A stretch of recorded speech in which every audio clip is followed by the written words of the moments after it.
All right, can I have my panel up here? We're going to have a fantastic panel. If you don't know if you're on the panel, you're probably not. So, for the three that I've talked to about being on the panel, I appreciate you coming on up. And we have this treat for you today. I asked 3 awesome top producing agents locally here. We have a lot of you that fill the room every week, so we appreciate you guys coming. But they offered to give us some feedback on what they're doing and some of their best practices. So we're going to talk to them. And, you know, they like their slow introduction, so that's how they roll. All right, so I'm going to have them give an introduction and just tell us what your name is, what company you're from, and maybe how long you've been in real estate. We'll start with you, Mr. Bohen. Good morning, everybody. My name is Shane. I've been in real estate 20 years, I think. And I'm with VREN. Can you guys hear me okay? Yes. Great. Good morning. Suzanne, Bieser. I'm with Coldwell Banker. I've been with Coldwell Banker the entire 12 years. I've been doing real estate. I've had a couple different careers before that, and I love it. I'm Doug Buenz. I'm with currently at Longhill Realtors. I've worked at 50 different places and I hate it. Kidding, Dawn. All right, we'll give them all a round of applause for being here. Thank you so much for that. I have a question for you.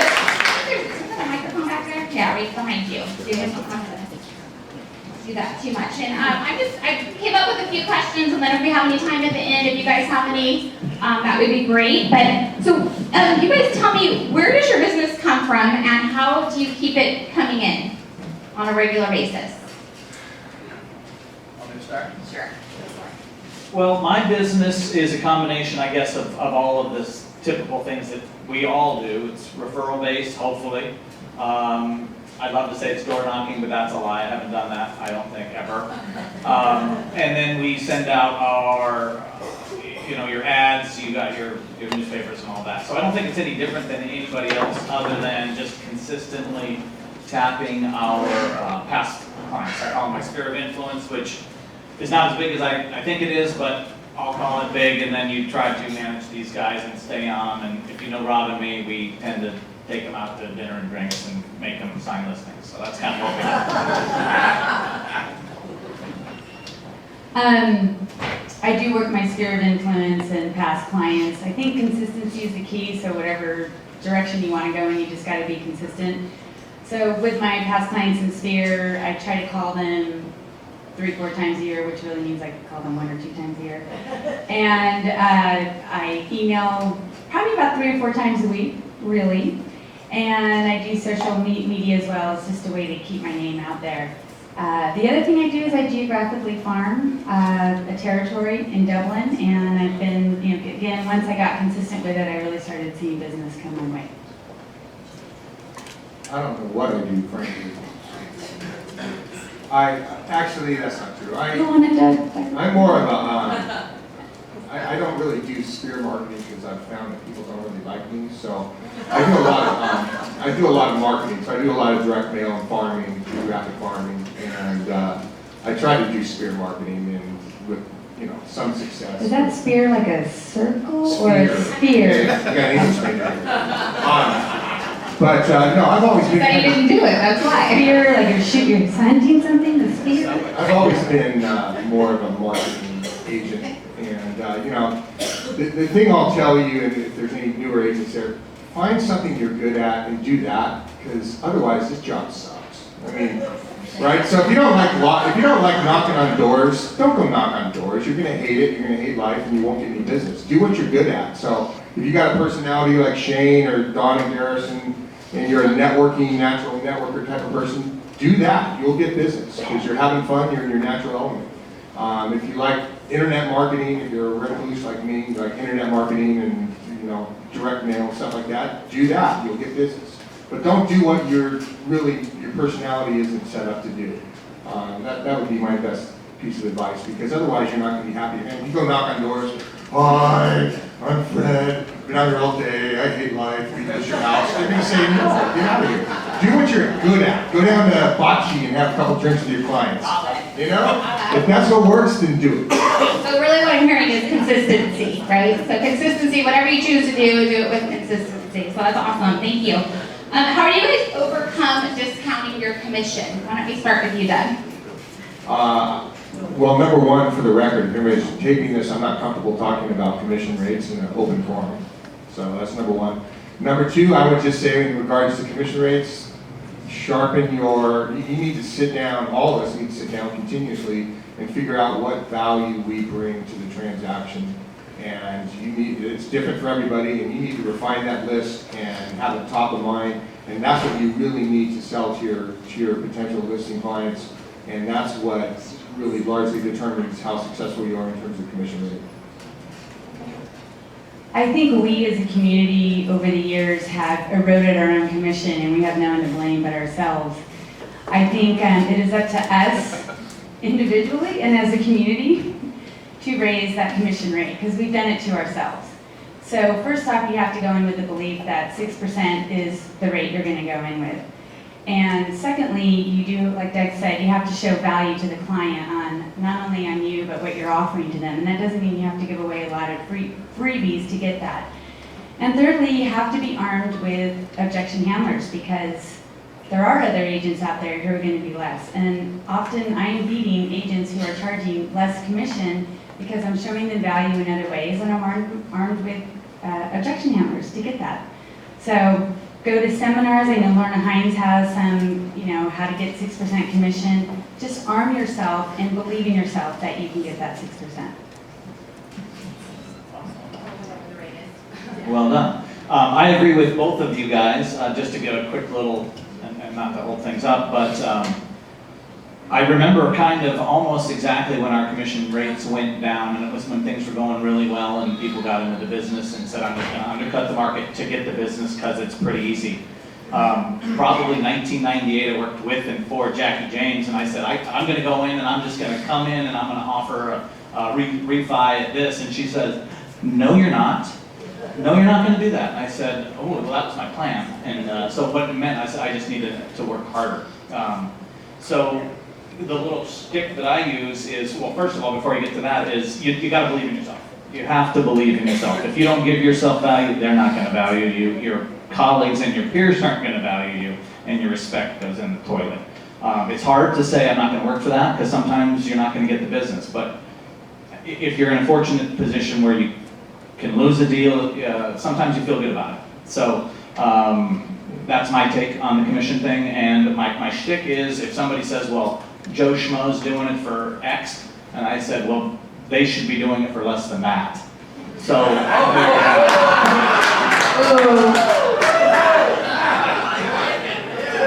welcome. You're only getting it for that? That's awesome. Okay, so how do you overcome sellers who think in this market that it's a good idea to price high? In this market, how do you overcome sellers who think it's a good idea to price high? Well, I always qualify the listing appointment when I go out there. So one of the questions I ask a seller is, what do you feel your home's worth? And then they'll tell me what they want for the house, not necessarily what they think it's worth. But at least it gets me armed so I know where they're at. So when I present a market analysis to them, I come very armed and ready to challenge them if need be, because I know maybe they're up here and really the value of the home's down here. So I go through all the comparables. I don't even show them, what the end of the price that I think it should be, because the way I present the comps to them, and I really compare it to their house, specifically each comp. And then when I get to the end of that, I say, now, based on what you're seeing here. So in other words, not based on what you want, but based on what you're seeing here, now what do you feel your home's worth? Almost every time I get them right down to the price I need them to be at. So it's really how you present the information up front, but you need to be armed and ready up front. So ask that question before you even go on the listing appointment to see where their head's at. Wow, that's good. I keep it simple. So basically, I tell the seller in that situation, Mr. Seller, Mr. and Mrs. Seller, there's two variables to a listing contract, length of listing and price. You pick first. And I find that works pretty good. So, I want $1,695,000. Well, it's going to have to be a 7-year listing then. Yeah, but I want to sell in 30 days. Well, then the price has to be $1,495,000. You want to list or do you want to sell? In all seriousness, this is a difficult market. I mean, frankly, there's been some sales that, I don't know if I was high when I read the sale pending price or something, but I mean, it's a tough market to price property in. So a little bit of them, you know, no one can say your home's worth $1,375,214.68. I mean, we don't know what the hell it's worth.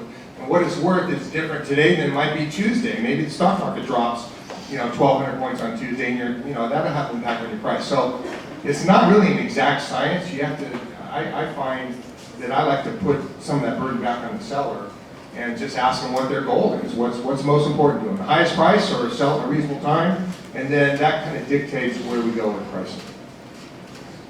Quickly, I agree with Doug 100%. So there's two variables that are important in what we're doing is time and money. In real estate, in sales, in life, time and money. And that's it. If they want to be done quick, you price it fair. And what's fair? Well, you got to do your research. You got to know what you're doing. Go to every house on tour, figure out what went pending, get, be friends with the realtor that had the 10 offers, find out who those 9 people were that didn't get it, figure out what they want. Then you can relatively predict where it will be, tell your people with 97% confidence it'll be $1,150,000. Maybe if I'm wrong, $1,145,000. And then that's what you do. Know what you're doing, time and money. And then if people say they have 6 months, then I go, hey, call Doug. He's got 6 months. Nothing else to do. One other point on that I found in my experience is I try to avoid being the price namer because I find that if it doesn't sell at that price, the barrel of the gun has this strange way of swinging back and aiming at me. So I like to, again, talk in ranges, but the second thing that's crucially important is that you present your client with evidence of what you're doing to sell their house on a continuous basis, and that helps keeping that barrel of the gun from swinging to you and keeping it more aimed at themselves, because you can demonstrate you've done everything humanly possible to expose their home to the market. It must be the price. So what is the single best piece of advice you can offer to another realtor as they continue to grow their business? I think for me, as I've kind of taken a step back and tried to slow down or not be all things to all people, is to surround yourself with a great team. And that's everybody. That is, when I was really, really doing well and working too hard, I had a great lender that we were kind of, not the odd couple, but it was yin and yang. I would say something, and then in the event they needed another opinion, they went over to the lender, and maybe they're certainly private appointments to talk about their financials. And if you guys were on the same page, that person said, you're done looking, you're buying. And then that grows to the whole scope of what we're doing, escrow, home warranty, all of it. So you surround yourself with the best people, and then you delegate. Quick story, I was in an inspection yesterday with John Rocha that was 4 hours, and I asked him a couple questions, like what day is the contingency removal and when we close in, because I kind of knew him, and he had no idea. He had no idea what anything was going on. He goes, I have my assistants and my admin and my closing company or team do that. And that was kind of refreshing. He goes, I'm in sales. And don't forget, you're in sales. You're in real estate, but we're in sales. Ask for the deal. Surround yourself with good people. And there you have it. I think anyone starting in the business or starting to take off in the business, I think the most important thing is treat it like a business and treat yourself like a professional. I'm in the office every day. I arrive anywhere between 8 and 9 o'clock in the morning, and often I'm there all day. But I treat my weeks like 40-hour weeks. I'm not scattered all over the place. I keep a schedule. I adhere to it. I have a business plan, and with that business plan, I have an action plan. And have an action plan on how you want to meet those business goals that you want. And the most powerful affirmation that I've always said to myself over and over again, especially when I was starting in the business and was frustrated that I wasn't getting results, was I commit to my actions. I'm not tied to my results. As long as I keep doing the actions, the results will automatically come. So I would get frustrated of cold calling all week long and not getting a single appointment. And my manager at the time kept saying, just keep doing it, believe me, it will come.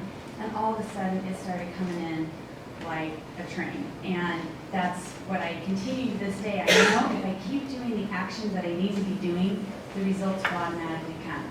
So I treat my business like a business. I stick to my plans, and it happens. Well, frankly, the best piece of advice for a newer agent is go work for her. Oh my God. I would say two things that stick out to me. Number one, be authentic. Be who you are. Don't bullshit people. They know. If you don't know, tell your client, honestly, I'm not sure, I'll get back to you on that. Don't BS people. And corollary to that would be know your information. The consumers today are more educated, and frankly, many of them know more about their neighborhood and their market than you do. So you better make sure you know what they know.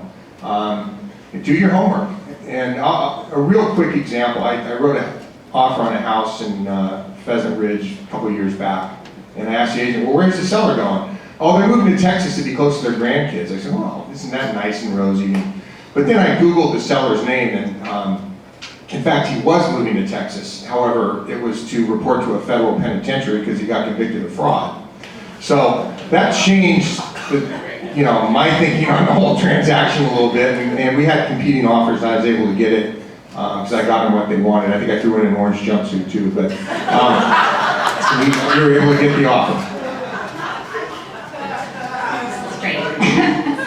So Shane had commented on the team around them and how important that is, obviously, to have all the different pieces to your team. So tell me specifically for you, what is the most important task you do in any given day? Like if you could have one thing that you have to get done today, what would it be? What's your most important task you have to get done in the day? I would say to do the things that I don't want to do. To start that first thing in the day, to get it over with, because otherwise it's in the back of my head all day long. Like maybe follow-up calls of leads that I've had, or when I'm trying to call my sphere of influence and past clients.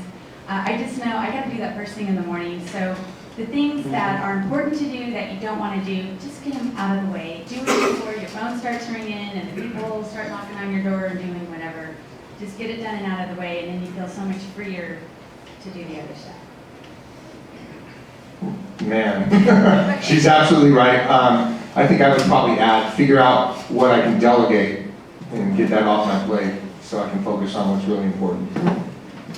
That's the trifecta, absolutely. My cliche is make the toughest call first. Then I'm an early riser, so if I can, which I can predict that I'm going to get, hey, I need this, I need this, I need this. So you try to do that at 7 in the morning, and then you throw it back. You do this, you do that, you do this.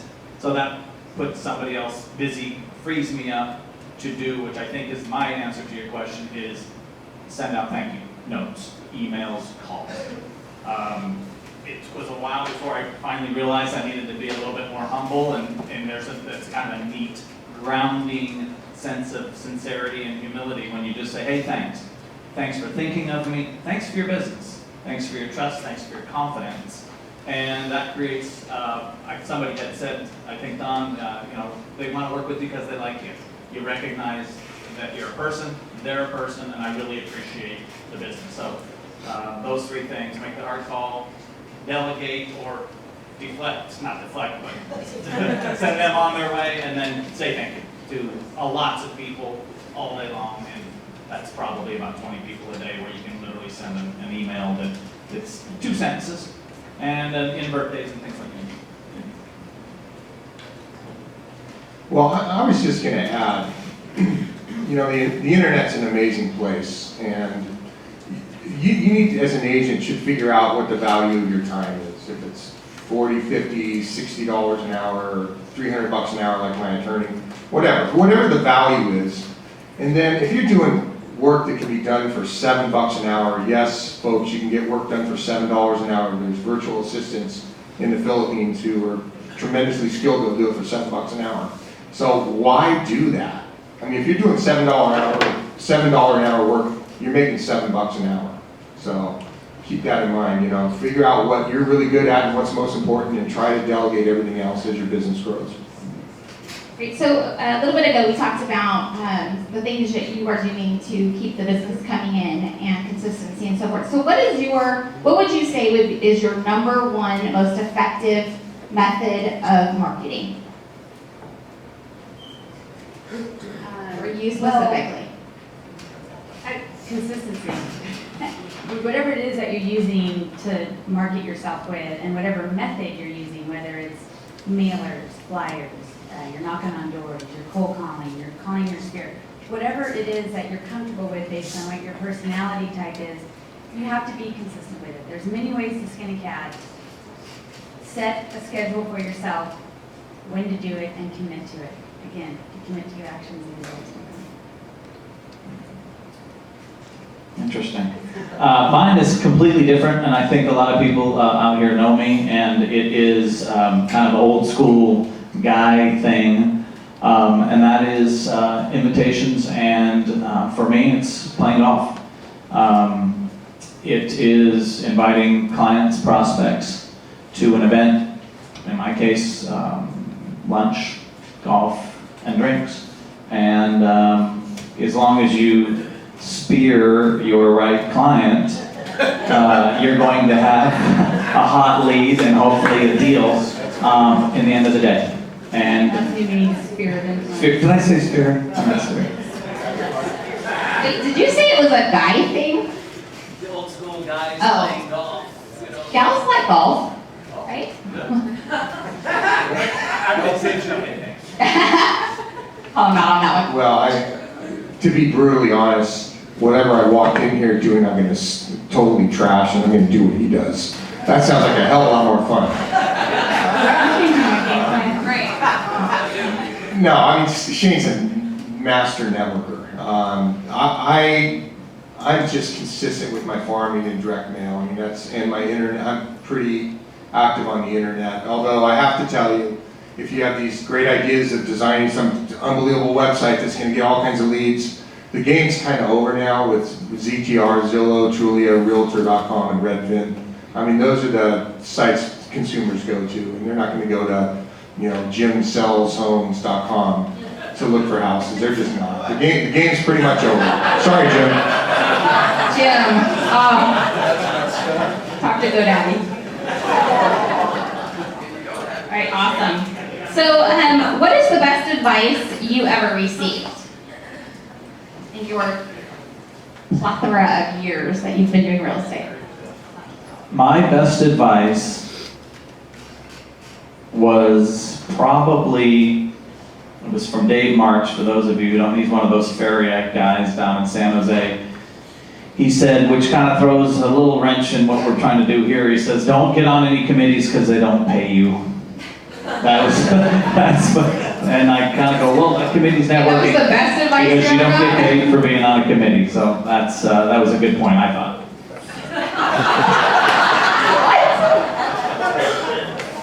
Because I asked the guy now a question, huh?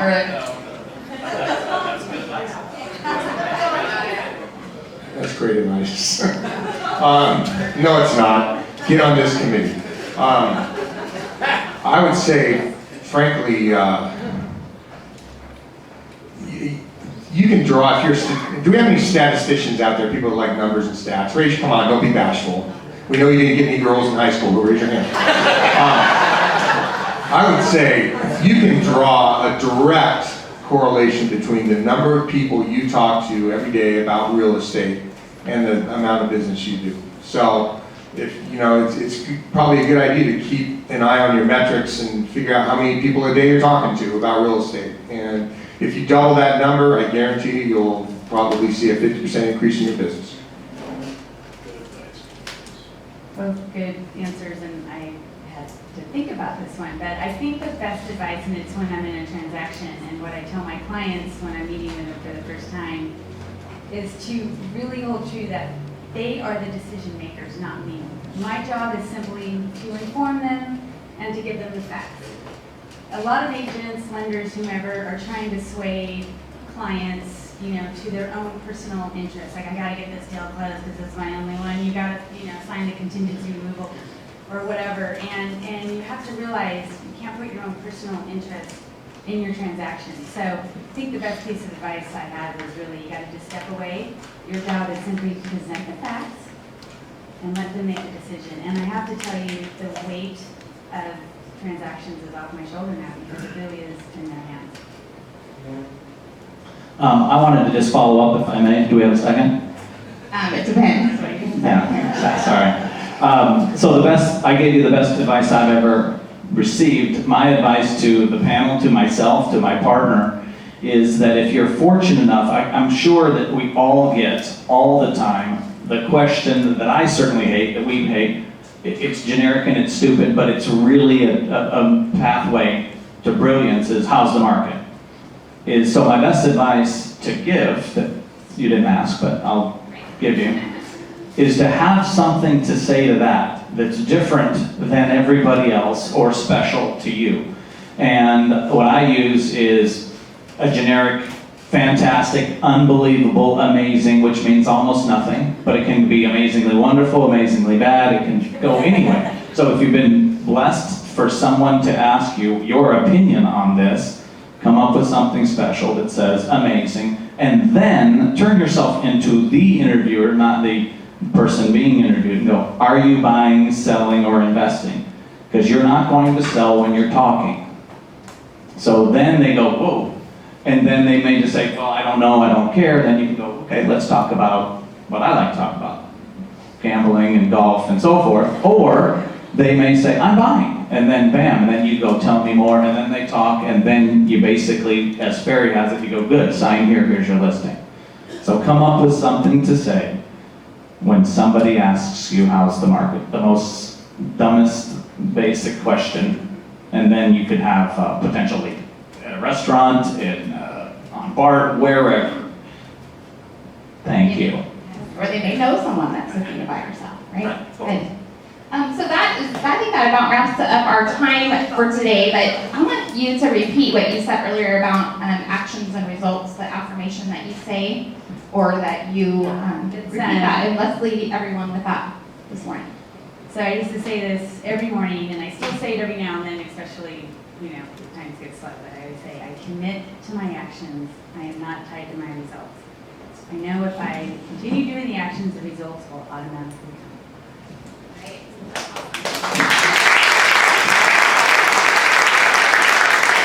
Thank you guys for your time. We may have time for one question.